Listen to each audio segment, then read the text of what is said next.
नमस्कार मंडळी, तुमचं पुन्हा एकदा स्वागत आहे बाईक आईमध्ये. आणि आपण काय करतोय तर आपलं जे शेतगहू आहे ते व्यवस्थित स्वच्छ करतोय आणि मग आपण पीठ दळून घेतलंय. तर तुम्हाला मी हे सगळं का दाखवते तर ह्याच्या पुढचं आहे महत्त्वाचं ट्विस्ट की शेतगव्हाच्या बिस्किटचे आपण आज बिस्किट बनवणार आहोत. हे बघा बेकरीमध्ये आहे प्रूफ्स.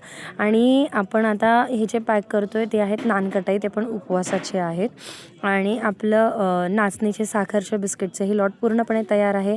हे आपण शेतगव्हाच्या बिस्किटाचं पीठ बनवून घेतो आहे.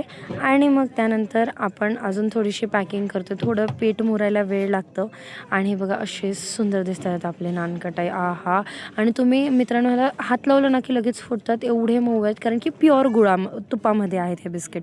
आणि हे आपलं पीठ असं झालेलं आहे. आपण नंतर अजून थोडीशी पॅकिंग करणार आहोत. थोडं पीठ अजून मिक्स करायला ठेवलेलं आहे. आणि असं करता करता एवढी पॅकिंग काचवले हे पण तुम्हाला करणार. पीठ आपण ट्रान्सफर करून घेतलं आहे दुसऱ्या ह्याच्यामध्ये. हे आपलं पीठ आहे शेतगव्हाच्या बिस्किटाचं. ह्याचे छोटे छोटे आपण पीसेस कट करणार आहोत. ह्यांचे छोटे छोटे पीसेस आपण लावणार आहोत. एक छोटे छोटे पेढे. आणि आपण हे सरळ सरळ भट्टीमध्ये बेक करायला टाकणार आहोत. भट्टीमध्ये बेक केल्यानंतर मित्रांनो बघा ह्याची किती सुंदर टेस्ट येते, तुम्ही बघू शकता. कलर एकदम छान येतो आहे. तर तुम्हाला असेच शेतगव्हाचे बिस्किट्स पाहिजे असतील तर नक्की मेसेज करा.